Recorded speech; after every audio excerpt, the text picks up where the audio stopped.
Welcome to the Once Upon a Sunday Fantasy Football Podcast with your hosts, Josh Kimmel, Dave Campbell, and Justin Bauerle.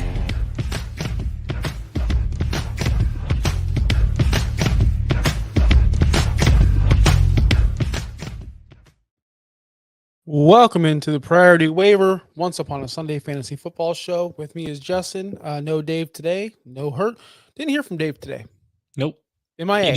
He gave us an LOL earlier in the group chat. That seems about right. I'm not gonna hate him on that because it's raining. He works here in Florida. It's raining and he works outside, so he's probably very frustrated right now. So yeah, I could see that. Yeah, I can see that. But we have some priority waivers. We have some injury news. We have the top scores of the week. But first, before we get into that, make sure you hit that subscribe button, that alert button to let you know when we are live on Tuesdays at noon, tomorrow night, Wednesday at 8 p.m., and Friday, of course, at noon for our Friday Dynasty show, where we will be breaking down Dynasty players' assets you should be obtaining, securing, trading for, acquiring for your playoff run. So that one should be a good one for you people that are in the Dynasty and need some help trying to, close the gap on your competition and make sure you win that championship. Mm-hmm. But before we get into anything else, we're going to go to the top 5 players at each position. You want to do injuries first or no? I like to go off with a positive note, but we can do injuries if you want. I mean, we usually do injuries, so that's fine. We started the top 5 thing last week, so I guess you can say we always did injuries first. So that's true. Oh, I see what you mean now. You see what I mean? Can I do the top 5? Yep. You want me to do it? Do it. I'm going to do it hard. So quarterbacks, we have Dak Prescott, 38.9 points, number 1 overall. He's been on a stretch. He's been crazy good. Justin Herbert, 29.4. Joshua Dobbs, 25.1. Sam Howell, finally, this is the official podcast of Sam Howell. He scored 24.2 and Geno Smith 24.1. Any takeaways of that list real quick? I mean, the only thing I got to say is Geno might be back. He hasn't really had this kind of a performance all season. And 24.1 is nice. Pretty nice. Pretty nice. The running back position, Brian Robinson, 27.7, which you notated that that's not even his season high. Nope. Jahmyr Gibbs, 26.2. What the flip? Devin Singletary, 23.1. I hope you were listening. Austin Eckler, 21.5. And Javonte Williams, a nice 21 points. I needed 30. To secure a win, but 21, it's okay. It's just okay. Anything on this list? Yeah, like I said, Brian Robinson, this is his second highest total for the season. Gibbs, what the hell? I mean, we all expected it. Never mind. Just continue on. Montgomery had a nice game too, didn't he? Lions. Didn't he? All right. So our wide receivers, Keenan Allen, number 1, 40.5. I don't remember how many times he visited the medical tent, but he was there quite often. Still had 40.5 fantasy points. CeeDee Lamb, 39.5. Brandon Cooks, 32.3. Amon-Ra St. Brown, 30.5. And Big Mike Evans, 26.3. Yeah, Keenan Allen, third time over 30 points this season. And again, second highest total for him this season.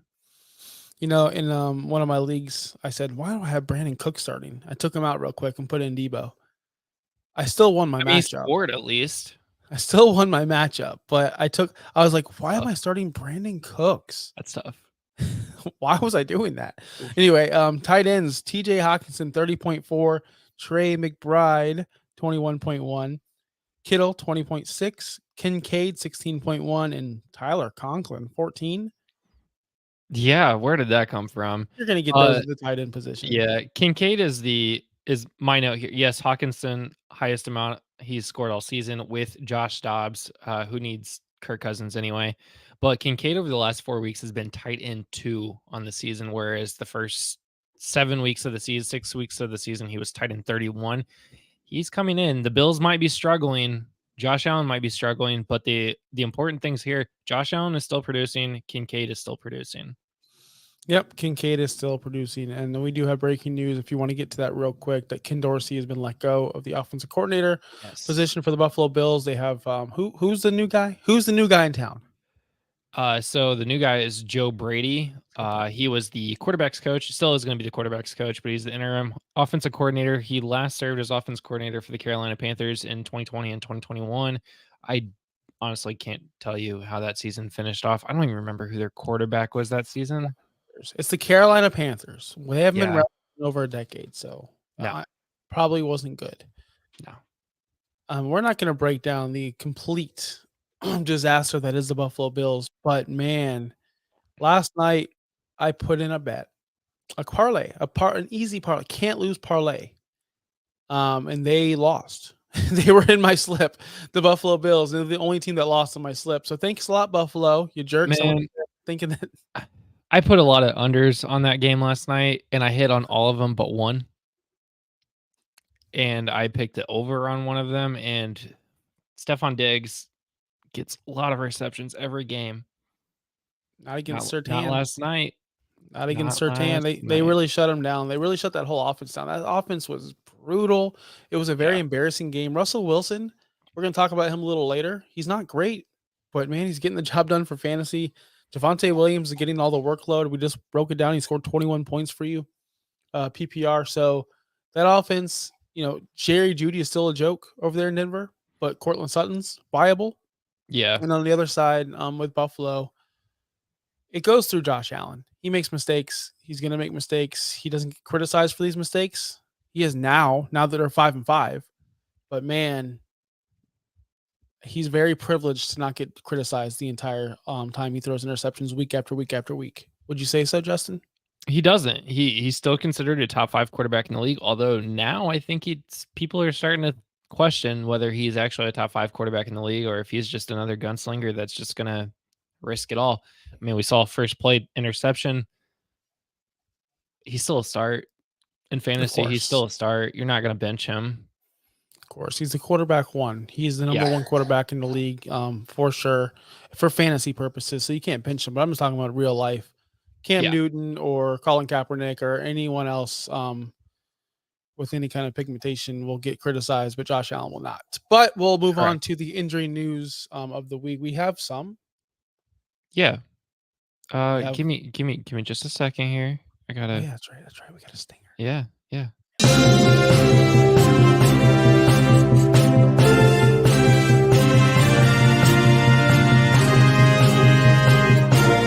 Time for injury news. Boom, boom, boom, boom. I mostly had to add this banner because I forgot. This was such a late add-on that I forgot to actually add it to the show. So that's what took me a moment. Keenan Allen day to day with a shoulder injury. We saw. I mentioned it before. He was in and out of the medical tent. I'm not gonna lie to everyone out there. I did fall asleep during the 4:00 games. The 1:00 games were the most boring, unintriguing matchups in the history of the league. I could not think of any more boring matchups, and it put me to sleep. What about the 9:30? I mean, I watched that game. Yeah, I know you watched that game. That was pissing me off too. It's pretty boring. I turned it off, like all football off immediately after the Colts Patriots game. I am done. I'm done with football. I had to actually host people coming over, so that thankfully I didn't have to watch football for the rest of the day. I mean, there was good games on the 1:00 game, but what I mean is they didn't matter. I felt like nothing mattered. I felt like it was just a bunch of games, no stakes. Yes, we had the Cincinnati Bengals game. That's the game. That's the game I wanted to watch, but instead they gave me the Packers versus Steelers, and I'm like, both ended up being great games, but it's just I mowed my grass during that time. So okay, makes sense. I definitely had Red Zone, so I watched that, and these games were pretty bad. There was 2 good ones, and I fell asleep. Anyway, so long story short, Keenan Allen was hurt. He was balling out in the injury tent. I would wake up periodically and go, man, is Keenan Allen hurt? Damn, that sucks. All right, fall back asleep. Wake up. Damn, Keenan Allen, I thought he was hurt. All right, fall back asleep. Wake up. He's back in the medical tent? What is happening? So that was my entire thing with Keenan Allen. He seems good to go. He's a gamer. I wouldn't worry about it. Just see, check on the practices. Yeah. And there's no one like, oh, you should go pick up this guy for this team, because there's not. There's just not. No. This one is concerning Deshaun Watson. Every single damn week, there's a new injury with this guy. Every single week. Worth that money though, right? I mean, he won the game. He won the game. I was gonna look. We're working on public perception. At least I am. Family friendly show, less cussing on this show. Yeah. Trying to be less controversial on Twitter and become more family friendly. I was gonna tweet out something in the first half that read something similar to, didn't Deshaun Watson get the memo from Kobe Bryant, Ben Roethlisberger, and other sexual assaultists that you have to be good at your sport to get like recognition and to get forgiveness? To have that forgotten. Yeah. Because obviously Kobe did it and everyone praises him like he's a god, but he's a rapist. Same thing for Big Ben and others, many more. Tiger Woods, that's a prime. I mean, he's the biggest piece of shit on earth, but gosh, I did it again. But again, praise because he's good at a sport. And then all of a sudden, Deshaun, I didn't tweet it out, but all of a sudden Deshaun Watson came out and balled out in the second half and proved that he is an elite quarterback. And Lamar went into playoff Lamar mode. That's what playoff Lamar does, and crumbled. But Watson, walking boot, think he'll be fine. Has an MRI yesterday. Right? He had an MRI. Good to go. Yeah, he had yesterday. Still unclear. Nobody in the Browns organization knows exactly what's going on. It's very murky, and they do not know whether he's going to play or not. PJ Walker has been pretty decent this season, so that team runs through the defense. That team runs through the run game, so it shouldn't. I hate to say it doesn't matter who plays quarterback, but honestly, for that team, it doesn't matter. Taylor, another quarterback that doesn't matter. Taylor Heineke, hamstring considered minor. I was also wondering why Desmond Ridder was in that game, half the game, when I was waking up periodically going, Desmond Ridder, this is a nightmare. This is a nightmare. I didn't win many games this week, but I did beat Dave with Taylor Heineke as my starting quarterback. Man, I don't know how you did that. I don't know how you did that. But 106 points beat Dave. I will say it doesn't matter who the quarterback there is. Even Heineke wasn't flashing or getting the ball down the field. It's just a disaster. Tight end position, Gerald Everett back day to day. You weren't starting him anyway, and if you were, I'm sorry. Like, I'm just sorry you started him. Yep. Ever. Alexander Madison, concussion. We had Ty Chandler come in, take the workload. Unclear if he's going to be ready to play. Usually concussions take a few weeks or a week or two to clear. We'll talk about Ty Chandler later on. Derek Carr, same situation, concussion and shoulder. He also had that shoulder injury too. Yep. So Jameis Winston, I know a lot of you people are excited. He's great for fantasy. He came in there. Jameis came in there and put up Zach Wilson numbers in one quarter of football. Like 12 for 22, one pick, a bunch of overthrows, a bunch of bad plays, but at least he scored a touchdown. That was nice. He had 2 touchdowns. 2 touchdowns, yes, 2. Oh, Olave had one. I don't know who the other one was, too. I don't know either. Probably Jawan Johnson or some bum like that. You guys thought he was going to be good this year, idiots. Michael Thomas, knee. Again. I have nothing to say. I really don't. This is it. That's the season. I'm just going to call it. That's the season. I wish I had I knew where the funeral button was on my thing. I got you. It right now. I got you. Here.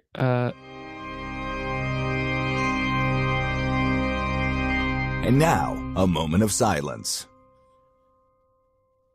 Michael Thomas. He's done. Dead. He's dead. He's no longer playing football for the New Orleans Saints and will not return in 2023. I'm calling it. And if he does, we're calling it. We're calling it. He's not playing for the rest of the season. He will not be fantasy relevant for the rest of the season. No, I would drop him if I had him. Just if you had someone else to pick up, which we'll go through our guys you should pick up. The nice thing is they are going into a bye week, so maybe that helps. But it doesn't help your fantasy team if you're 5 wins in and you need to win now. So you have an injured player on bye who you don't think will ever come back this year. He's easily droppable. Seriously. Easily. For some guys that we're going to talk about later on. So 18 hours ago, it says Michael Thomas dealing with a significant injury. Yeah, he's done. You might as well just drop him. Yeah, you're right. I agree.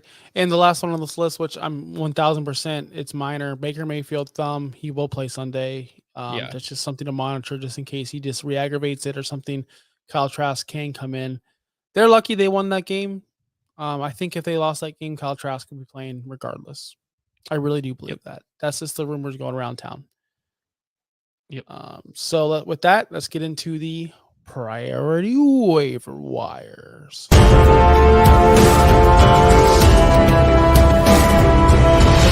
This week's priority waivers. Weird week. Weird, as in we've talked about these guys many times. Most of these guys on this list. There's a couple new ones. I'll start from the top. A guy that is 59% roster, but I put him on here because he is the tight end to have, I believe, off the waiver wire. It's Trey McBride, tight end, Arizona Cardinals. He is a must add. Do you still think that you take Taysom Hill over this guy? No. I started Taysom Hill this week. He got me 4 points. So I started McBride this week. He got me a bajillion points. to be fair, I expected Taysom Hill to fail me this week. It's week 10. If anybody is good at fantasy football, this was a bad week for good players because everybody's on bye. So Taysom Hill was my starting quarterback this week, and that sucked.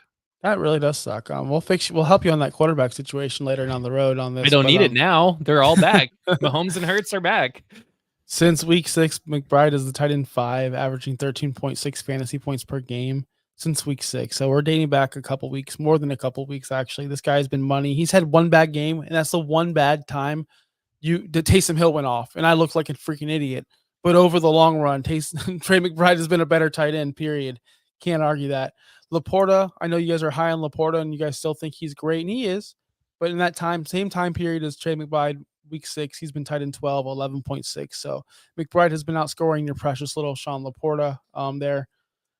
Trey McBride's averaging 7.8 targets per game since week 6. I keep on saying since week 6. That's because Zach Ertz has been out since week 6. And that's when McBride did step in. He does have a bye week, week 14. That's what I'm afraid of. Week 14 is huge. If you're needing to get into the playoffs, week 14 is the last week to do it, to secure that win. And I hate having players that are on bye that week. I can't stand it. It's a flaw in the fantasy system, but there's nothing we could do about it. There's literally nothing we can do. Playoffs should just be 3 weeks and starts after all the buys are done. I mean, no, but week 14 that is. Yeah, you're right. But it's so annoying for the people that need to get in, and they just can't because their players are on bye. Playing better, man. I don't know what to tell you. Just be better.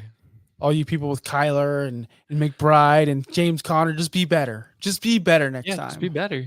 Just already have your playoff. I saw that you just clinched a playoff berth.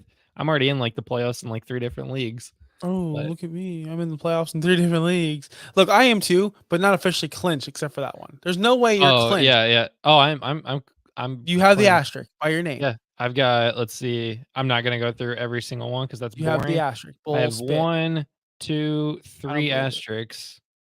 How? Are you 10-0 in all those leagues? Are you 10-0? I am 16-4, so close. 8-2 and 18-2. Jeez, you must play in some terrible leagues because my leagues where I'm 9-1. I'm not even close. These are all here's the thing. These are all dynasty, so come back Dynasty Friday and we'll tell you how to do that. So all right. Next guy on our list, running back out of Minnesota. He's rostered in 9% of the leagues. We're talking Ty Chandler. When Madison went down, I got all these texts from Dirtbag Dave, these tweets, Madison with the Chandler, then the greater than, less than, whatever sign, Madison. Guys, let's relax on Ty Chandler. He's a must add because Madison may not play this week due to concussion protocol, but the guy had 15 carries, 45 yards, and 1 touchdown, 3 yards a carry. Let's not get excited about a guy who get 3 yards a carry. Don't be slandering Madison. Madison's been doing solid work this year. He just hasn't scored touchdowns. He has 0 touchdowns this year. But yes, Ty Chandler is a must add because of the injury to Madison. Yep. I don't know if I'm going to spend any fab on him. I don't know if I even want him. I don't know if I want to risk dropping a player for this guy. But if you need running back help, and I'm sure a lot of you do, there's a guy out here for you. His name is Ty Chandler. Do you have anything on Ty Chandler? I mean, if you're picking up Ty Chandler, it's only so that somebody else can pick up Ty Chandler, if that makes sense. Maybe you're playing the guy who has Madison this week, and you want to just kick him while he's down. Pick up Ty Chandler if you have somebody that you can actually drop that is an absolute bum and isn't going to do anything, or you have Michael Thomas or something like that. then you pick up Ty Chandler. But do not drop somebody that's getting you 8-9 points a game for this. No. I will say the bye weeks this week are Atlanta, Colts, Patriots, Saints. So you're missing Kamara, you're missing Ramondre Stevenson, Zeke, Jonathan Taylor, Bijan Robinson, and Tyler Algier. That's 6 startable. You are missing a lot of good running backs this week. Yep. So you will have to look at Ty Chandler if you have most of these guys, and if you do, I'm sorry. I'm sorry for your loss, because those are big time players. Minus Bijan, he's average. Yep. Yes. All right. We're moving on to the wide receiver position, which are kind of worth a look. The rest of these guys are worth a look. I'm not saying you should go add them. Oh, did I skip Devin Singletary? You did. I wasn't going to correct you, but Well, we need to talk about Devin Singletary. we do. Oh, we do, because if you listen to us all offseason, we told you guys, draft this guy, stash him, keep him. He's better than Dameon Pierce. He'll prove it. It only took 10 weeks, but he proved it. He's did better than Dameon Pierce has ever done all year. Dameon Pierce is just a plodding running back. Devin Singletary is a little bit better, a little bit quicker. But do you feel comfortable starting them next week? I don't. Why not? I just don't. Is he going to be that consistent week after week? I mean, has he given us 3 solid weeks in a row? Solid as in production, or solid as in on the field, playing? What matters carries? in fantasy football? Points. Volume. Has he given us? He's some given us people would say volume. 10 points over 2 weeks and then a 23-point week. I don't know if that's necessarily, and he had 23 rushes heading into this week over the last 2 weeks. Yes, he has picked up since the New Orleans game in week 6. I don't know if I'm trusting him to start yet. I would be interested to have him on my bench, give him one more week. If he scores 10 plus points next week, which should be easy. I mean, he's going against Arizona. Then okay, we can start him. But so he has double-digit attempts since week 6 in every single game. There was a bye in week 7, so it's 4 games. I think he a had lot a of people, lot of attempts this last week. That is true. he had 30. He had 30 carries, which I wish Indianapolis would do something with their running back that often, but that's not neither here nor there at this point. So 150 yards, 1 touchdown. I will say this: last week when he officially got the start over Dameon Pierce, people were hyped. Let me tell you, these ex-influencers, these fantasy football ex-influencers, they were like, stock up, Devin Singletary, that little stock thing. And I'm like, guys, they're playing Tampa Bay, who doesn't allow nothing on the ground. Devin Singletary had 13 carries, 26 yards. I told you so.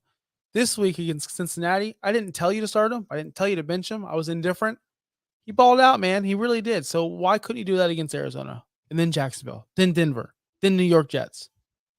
The path is there for him to get you to the playoffs, and it could come at a cheap cost. What do we see every single year?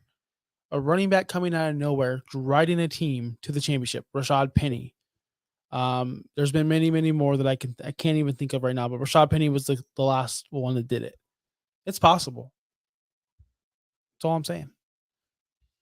What were his stats in the second half of Devin Singletary? Yeah, I didn't go in depth about it because I wasn't as mad as Jonathan Taylor's usage. So I mean, yeah, that's definitely fair. I'm curious how that breaks down in the half, because in the first half they were up big on the Bengals, and when they were not up big, they probably stopped running the ball as much and went back to the passing game. I'd be very curious about that specifically, just because, I mean, yeah, they're going up against Carolina. Carolina's got Kyler back. They're going to be airing it out. It could be a shootout also. So, yep, I agree. All right.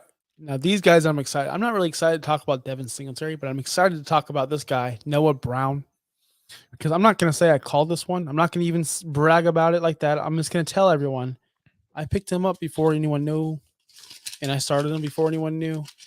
And he's been scoring me 27 points a game ever since, and I freaking love it. Noah Brown from the Houston Texans, rostered in 25%, up from 2% last week. Remember when I told y'all? That's big. When I told y'all last week, who would I prefer, Tank Dell or Noah? You couldn't go wrong with either one because both were phenomenal. But Noah Brown was probably the cheaper option. And I told you guys to go for the cheaper option. But the only problem is Nico's back this week, or we assume he's back.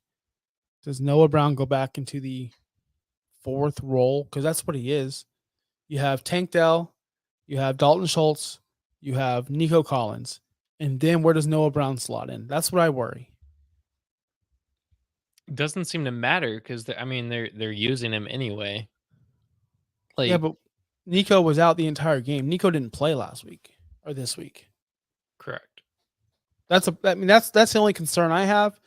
If you look at Noah Brown, since he's been back from injury, he returned on week 6. He had 56% of the snaps. He had 5 targets. He's had 5 targets every single week. His snap share has increased up from 56 to 72, 72 to 75. So I'm going to assume 75 is his cap. He had 72% in there even with Nico Collins playing football. Are we seeing a situation where Noah Brown is that dominant guy on the right or left, whereas in Nico Collins is slotted into the slot? That's what I'm seeing. I mean, we've been saying Nico Collins is that slot, that third receiver all season, whether he's wide receiver 1 or 2 or 3 anyway. So I think you're going to see more Tank Dell and Noah Brown sets when there's only 2 wide receivers. That's what I'm down for. They're playing Arizona, Jacksonville, Denver, New York Jets. They do have a rough, Denver, New York Jets. That's tough. Week 13 and 14.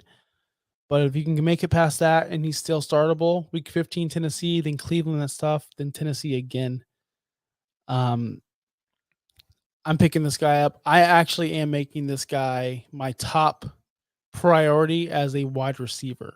Notice how I think wide receiver. I take him over the next 2 guys we're going to talk about. I would too.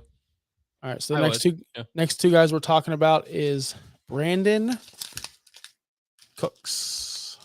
Mr. Haven't been relevant in about 3 years. Brandon Cooks, but he's still freaking good. But he only had 53% of the snap share last week. And he had his career, I feel like it's a career high. It's probably not. But it feels like it was. He went nuts. It does feel like it was. Are you gonna look? He had how many points? 32.3? I gotta look again. 32.3. I got it. Let me see. 32.3. He scored 30.1 in 2020. Oh, 39.6 in week 17 of 2020. Well, there you go. Brandon Cooks. Playoff matchups matter to me, and we're going to be speaking about this guy maybe on Friday, but he does have Buffalo, Miami, and Detroit for his playoff matchups. And he could probably be had cheap in Dynasty. He could be, so we're not talking that now. We'll come back on Friday for that. But as far as the waiver wire, how much are you willing to spend for Brandon Cooks over a Noah Brown? Over Noah Brown? Yeah, how much would you spend if you had to put a price on Brown and Cooks? Let's say you have $20 left in Fab. Where are you prioritizing this money if you need a receiver? We're going week 11, so Noah Brown I'd be giving $10, and Brandon Cooks I'd be giving like $3 or $4. Okay, so you give half of your Fab to Noah Brown and about very, very little to Brandon Cooks. I'm okay with that. One's a better offense, but is it though? Is Dallas a better offense? I think Dallas has Houston? more. I think Dallas has more weapons around the field because CD is going to take up a lot of that. Not Dalton Schultz. Ferguson's been taking up quite a bit of that. So I mean, they've got more ball dominant players on the Cowboys, whereas the Texans can spread the ball anywhere, and Stroud has been able to make anyone look good. And he does make anyone look good. Gosh, what a find! That just shows you right there. Stop taking these stupid Zach Charbonnet, 5'9" quarterbacks, and that too. Demario Douglas. This is a guy. He's important, man, and he might get him for very, very free, cheap. 36% rostered. I should say that Noah Brown's 25% and Brandon Cooks is 38%. Demario Douglas is 36% for the Patriots. He gets very underlooked because he's on the Patriots. 11.1 points per game since week 7. He averages 7 targets a game in that time period. He's been better than Juju. He's been better than Hunter Henry. He is the number 1 option since Kendrick Bourne has went down. I'm starting him. I'm okay with his production. I don't know where to rank him amongst the Brandon Cooks of the world, though, because I don't see Demario Douglas ever popping off for 20-point games. I have some concerns. One, You might not even have to pick him up this week. He's on bye, so not a lot of people are going to be picking him up. So if you're putting fab on him, put $0 down because nobody's going to be picking him up this week. What's going on with Mac Jones? That's awful. important. I mean, that's actually important. Who's throwing Demario Douglas the ball? Is it going to be Mac Jones? Is it going to be Bailey Zappi? Is it going to be Malik Cunningham? I don't know. I don't even think Cunningham's on the team anymore. So who's going to be the coach? Is Bill Belichick going to finish out the season? Do they get him? No, I think they let him play it out. I think they let. I think they how do. many how many wins is he behind Shula? He's at 300. He's like 14, 15. Not this season, basically. Career head coaching wins. He's in third by a lot still. Like he still has quite a bit. He's in second. He's still at Shula has 347. Bill Belichick has 331. George Halas has 324. So Bill Belichick is, only 16 away. That's like 2 seasons. That's 2 freaking. This is when was this updated? He's 18 away from George Halas. That's 2 seasons away for the Patriots. Are we looking at the same list? I have him at number 2 overall. 331. No, Bill Belichick with 300 wins. Where are you seeing this? What website? Wikipedia. Oh, Wikipedia. That's got the most accurate information. Let's go to a real website. All right, NFL. Oh my God. NFL head coaching wins all time. I'm going to go to Pro Football Network. Who's Pro Football Network? Right there. Look at that. Don Shula, 328. George Halas, 318. Bill Belichick with 300. I'll go to Pro Football Reference where I know it's legit. Oh, look at that. Bill Belichick has 300. Halas says, okay. All right. This is legit. Pro Football. Oh, so okay. You're right. You were right, Justin. You were right. Don't mess with Wikipedia, man. So he has 0 chance of breaking this record. So yeah, fire his ass. I'm here for it. Do we see Bill Belichick coach somewhere else? Yeah. He wants that. Like Bill Belichick could go to a team that is like ready to go. I don't know which team that's going to be. What teams suck right now? I can't even remember. But it has a good roster. I got one. You want to hear my the New York Jets? No. Again. No. Same division though. You're close. Buffalo Bills.